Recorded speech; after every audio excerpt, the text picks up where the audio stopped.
The courtroom was already half full when Officer Daniel Holt arrived, his crisp uniform tailored to perfection, his polished badge reflecting the harsh white lights overhead.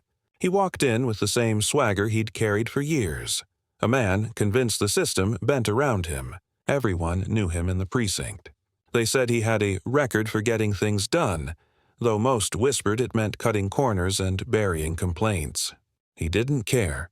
His badge had always been his shield, his proof that he was on the right side of the law, even when his conscience said otherwise.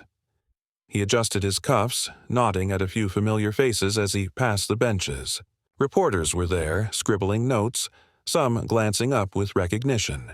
This wasn't his first courtroom appearance, but it was the first time he wasn't the hero testifying against someone else. The irony didn't bother him much.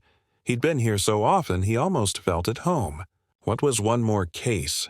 Just another woman who had made a scene, raised her voice, disobeyed. He had dealt with dozens like her. He told himself they were all the same. People who thought they could challenge authority and win. When the bailiff called, "All rise," Daniel straightened his spine, his hand instinctively brushing the badge on his chest. The sound of the judge's gavel echoed through the room. Then the door at the side opened and the woman entered. Elena Vargas, Daniel's smirk faltered. She wasn't what he expected. She didn't stumble in like someone broken or defeated. She walked with measured calm, every step controlled, eyes steady. Her dark hair was neatly pulled back, and though she wore no expensive jewelry, something about her presence carried a weight that the courtroom instantly felt. The murmurs quieted as she set her briefcase on the table. He frowned when he realized she wasn't just the defendant. She was representing herself. She didn't look at him right away. Instead, she scanned the room, her gaze briefly meeting the judges before turning to face the rows of spectators. When her eyes finally found Daniel's, there was no fear, only quiet recognition, as if she already knew how the day would end. For the first time in years, he felt something strange twist in his stomach. Not guilt, not yet, but a flicker of unease, the faint awareness that maybe this wasn't going to be as simple as he'd told himself. He leaned back in his chair, trying to recover his composure, telling himself she was just another defendant trying to play smart. Yet the way she placed her documents, the precision of her movements, it all made him feel like the ground beneath him had subtly shifted. The courtroom that had always felt like his stage now seemed smaller, tighter. And though he didn't know it yet, the woman standing across from him wasn't here to defend herself. She was here to expose him. From the moment Elena began to speak, the courtroom seemed to change temperature. Her voice was low but steady, the kind that carried more weight than a shout ever could. She began by calmly recounting the night of her arrest. The flashing lights, the blinding glare of Daniel's flashlight in her face, the roughness of his hands as he pulled her from the car. Daniel leaned back in his chair, feigning boredom, but his jaw tightened. He hadn't expected her to sound so composed, so factual.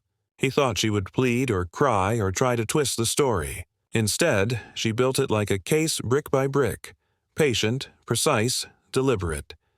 Then she reached for a small drive from her briefcase. "Your Honor," she said, "I would like to submit video evidence." Daniel blinked. Video? That wasn't possible. He had checked her car, her phone. Nothing had been recording that night. Still, the judge nodded, and a clerk brought the monitor to life. The first few seconds were dark. The sound of footsteps, then his own voice. Unmistakable, arrogant, cruel. "You people never learned to stay quiet." A hush fell over the courtroom. The image brightened, showing Daniel towering over her, yanking her out of the car though her hands were raised. The way he shoved her against the hood made the jury collectively inhale. Elena didn't flinch as she watched herself on the screen. Daniel, though, could feel the heat rising up his neck, the prickle of sweat forming beneath his collar.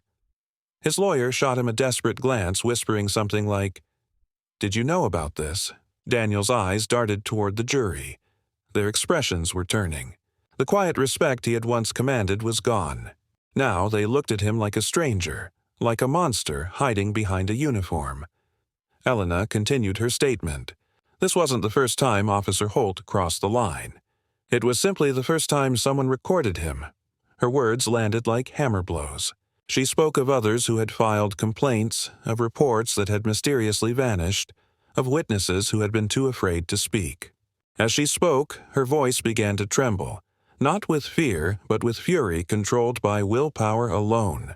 "You thought your badge made you untouchable," she said finally, turning to face him directly. "But the truth doesn't care about badges. It only waits." The judge called for order as murmurs rippled through the courtroom. Daniel sat frozen, his mouth dry, his palms slick with sweat. He wanted to deny it, to shout that the footage was fake, but even his lawyer's voice sounded hollow now. The power he had always wielded like a weapon was slipping through his fingers, replaced by the cold realization that he was no longer the hunter. He was the one on trial. When the video ended, no one spoke for several seconds. Even the air felt heavy, thick with the weight of what they'd all just seen. And as Elena slowly sat down, her gaze never leaving his, Daniel felt something he hadn't felt in years. Fear. Real, unshakable fear. The courtroom was silent when the verdict came down. It wasn't the usual kind of silence that followed tense moments. It was the heavy, breathless kind that pressed on every chest in the room. "Guilty," the foreman said, his voice cutting through the stillness like a blade. Officer Daniel Holt didn't move. For a second, he thought he hadn't heard correctly. "Guilty?" The word seemed foreign, impossible. He stared at the judge as if waiting for someone to correct it, to tell him it was all a mistake. But the gavel came down once, sharp and final. His lawyer placed a hand on his shoulder, whispering something, but the words didn't register. Daniel's ears rang. The sound of murmurs and camera shutters swelled as reporters scribbled down every detail, every reaction.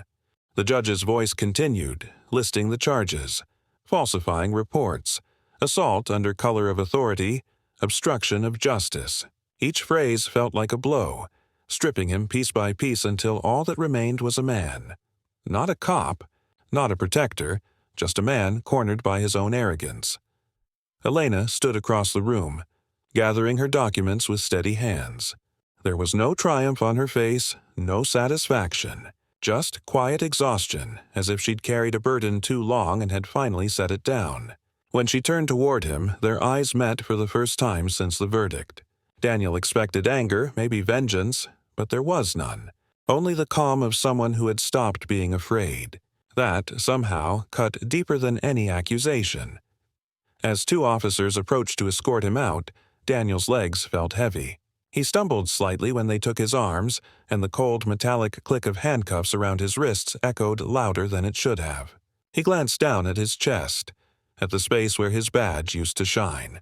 It was gone now, taken before the sentencing. He hadn't realized how naked he would feel without it. That piece of metal had been his identity, his armor, his excuse.